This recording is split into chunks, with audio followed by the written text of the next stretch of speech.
আলী আকবর ভুইয়া, হাক দেওরা, বাঙ্গরা বাজার থানা, জেলা কুমিল্লা। অধ্যকার মানব উদ্যানের আপনি আগে কি ছিলেন? এটা তো উদ্দেশ্য আদর্শ না, এটা ধরুন না। উদ্দেশ্য আদর্শ হলো এটা,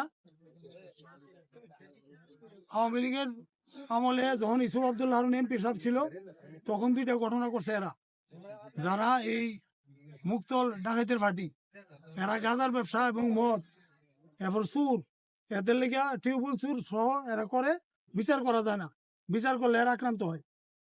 তারপর যখন জাহাঙ্গীর সাহেব এমপি সাহেব ইসুফ আব্দুল্লাহ ফেল করছে, তারপর জাহাঙ্গীর সাহেব হয়েছে। জাহাঙ্গীর সাহেব এমপি হওয়ার পর 2 দিন না 3 দিন পর, কয়দিন রে, 3 দিন পর আমাদের গ্রামে 3 জনের সাথে আলাপ করছে।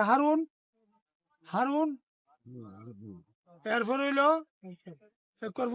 নাতির নাম কি, দিন ইসলাম মোল্লা, কাউসার মোল্লা, এর সাথে এমপি জাহাঙ্গীর সাহেবের নাকি টেলিফোনে আলাপ হয়েছে।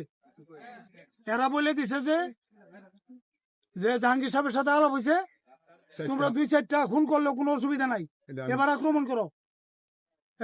করো। করার পরে এরা যখন মিটিং করছে একটা দক্ষিণ ভারত, কোথায় আমরা জানি না, রমজান মাস ছিল, তারিখটা আমার খেয়াল নেই, রমজান মাস ছিল, 8ই রমজান। তখন তারা সকালবেলা শুনলাম বাদশাহ মেম্বার আমাকে টেলিফোন দিছে, দিয়া বলছে যে ভাই আমার বাড়ি আক্রমণ করতেছে এই দুষ্কৃতিকারী, এই আওয়ামী লীগের জাহাঙ্গীরের পার্টি সব আক্রমণ করতেছে, এখন কি করা। আমি সে ভাত খাওয়ার জন্য পড়ছিলাম, আমি এটা থুয়ে দৌড় দিছি যে ঠিক আছে তোমার বাঁচাইতে গিয়ে যদি আমার মরতো আমি মরবো, আমি আসতেছি। দৌড়ে গেলাম, যাওয়ার পরে এরা তো আমি যাইতেই দেখলাম যে লোক 20-50 জন। আমি হেরারে দেখা সোজা পশ্চিম দিকে চলে গেছি, গ্রামের পশ্চিমের রাস্তা দিয়া, বাজারের পশ্চিমের মসজিদ আছে একটা, বাজারের এই বা আমরা নতুন বাজার এখানে মসজিদ আছে একটা, এই দিক দিয়ে ঘুরে তারপরে বাদশাহ মেম্বার বাড়িতে আসছি। আইসা দেখলাম যে হেরা এই কি মোল্লার বাড়ি, শিশু মোল্লার ঘাড়ের মধ্যে তারা লাঠি বেন্দা নিয়ে, চল কুচ নিয়ে, সব মরণাস্ত্র নিয়ে দাঁড়াই দিছে, আক্রমণ করবে। আমার দেখার পরে হেরা একটা জিগের দিছে, বাদশাহ মেম্বার আসছে, আমি হানিফ মেম্বার আসছে, আইসা আমরা দাঁড়াই দিছি। আমরা বলতে যে এই আক্রমণের উদ্দেশ্য আদর্শ কি, রমজান মাসে তোমরা কলঙ্ক করবা, তোমার যদি কোনো কিছু ক্ষতি হয়ে থাকে আমরা বিচার করবো, ন্যায় বিচার করবো, যেভাবে হয়। বিচার না পাইলে তারপরে তোমরা মামলা করো, কোনো আপত্তি নাই, মারপিটটা বন্ধ করো। কে মরে ঠিক না, আমি মরলেও মরছি, তোমাদের মারলেও আমরা বাঁচতে পারবো না। এখানে মারপিট হয়েছে, আমরা লোক যা জখম হয়েছে 12-14 জন, এটা চিকিৎসা হয়েছে। হওয়ার পরে পুরা এলাকার মানুষ, জাকির চেয়ারম্যান ছিল ওই সময়, জাকির চেয়ারম্যানের নেতৃত্বে এটা আপোষ করে দিছে, একবার আপোষ করে মীমাংসা করে দিয়েছে। মামলা উড়ানো হয়েছে বলো না, উপভোক্তার মামলা উঠানো হয়েছে। তারপরে যখন শেখ হাসিনা চলে গেল ভারতে যাওয়ার পরে এরা মনে করছে যে হ্যাঁ তো এখন আমরা ধরবো, এখন কি করা। এরা খালি সোজা খুঁজতেছে কোন দিকে আশ্রয় নিবে, কারে ভর করে আমাদের আক্রমণ করবে। তখন এই দিকে আবার এই আমার এই যে মুক্তল বাহিনী যেটা, সে কিন্তু আমার গোষ্ঠীর লোক। এরপরে মুক্তলের ভাই আছে একটা, তার নাম কি রে, গরিব হোসেন, সেও আমার ভাতিজা। তো মুক্তলের ভাতিজা যখন রাত্রেবেলা একদিন গাছ কেটে চালিয়েছে, কার এই তার নাম কি রে, জামাল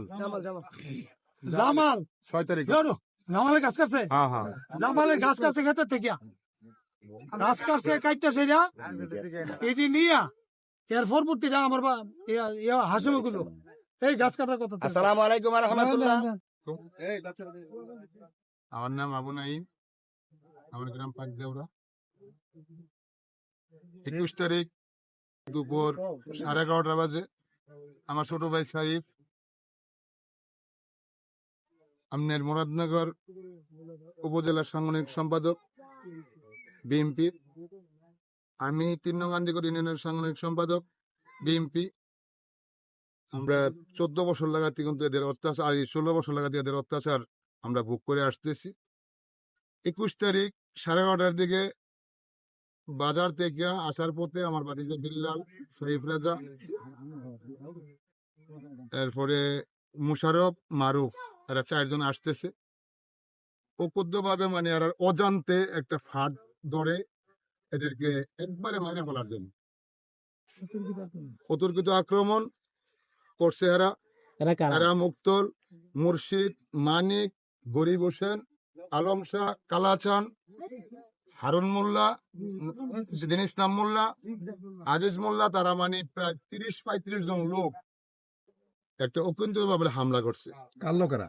এরা হচ্ছে আওয়ামী লীগের লোক, এরা হচ্ছে এরাই মুক্তল বাহিনী কয়েকটা, আর একটা কয় আপনার হারুন দিন ইসলাম বাহিনী। দিন ইসলাম অনেক অত্যাচার করছে এই সমাজে, অনেকে জানে। এরা আসলে মূলত এই যে হামলাটা করছে, হামলাটা করার পর আমরা দূর দূরান্ত থেকে সৈন্য আর সুরক্ষিতা সৈন্য আমরা শুধু গিয়ে উদ্ধার করতে পারছি। তখন আমরা আজকে এই মানববন্ধন করছি শুধু একমাত্র বর্তমান সরকার যাতে এই বিচারটা আমাদের সঠিকভাবে করে।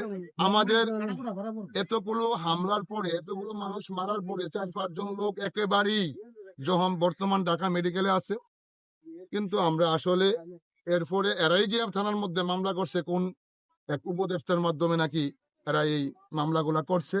আজকে এরা সাংবাদিক এরা বলতেছে আমাদের কাইকোবাদের সন্ত্রাসী বাহিনী। আমরা বলতে চাই আমরা কাইকোবাদের লোক, আমরা কাইকোবাদকে ভালোবাসি বিদায় আজকে আমরা এই অবস্থা। আমরা দীর্ঘদিন লাগাতে ছোট সময় থেকে কাইকোবাদের দল করি, আমরা বিএমপি করি বিদায় আমরা এই অবস্থা। কি অবস্থা? আমরা যে আমরা যেখানে পায় এখানে মারধর করে, আওয়ামী লীগের এখানে আমরা অনেক বেশি, আমরা বিএনপি সংখ্যাগরিষ্ঠ কিছু লোক, যার জন্য আমরা প্রশাসনের কাছে বিচার চাই, যাতে আমাদের সুষ্ঠু এই বিচারটা করে দেন। আপনারা কি কোনো মামলা করছেন? আমরা মামলা করতে পারি না এখনো, মামলা করতে পারি না। আমরা থানা দৌড়াদৌড়ি করতেছি, কোর্টে দৌড়াদৌড়ি করতেছি। এই রোগী নিয়ে চিকিৎসাধীন অবস্থায় আছে রোগীরা। এই সাহিব অবস্থা খুব খারাপ, সাহিব বাঁচবে কিনা এটাও আমরা বলতে পারি না। থানায় কি মামলা নেই না? আপনার এমন কোনো ঘটনা করছে? এখনো মামলা আমাদের ন্যায় নাই, এটা বাসিক ভাই করতে পারবো। আমি থানাতে যেতে পারি না, আমি 7 নম্বর আসামি হইয়া আমি আছি বর্তমানে, আমি থানা যেতে পারি না।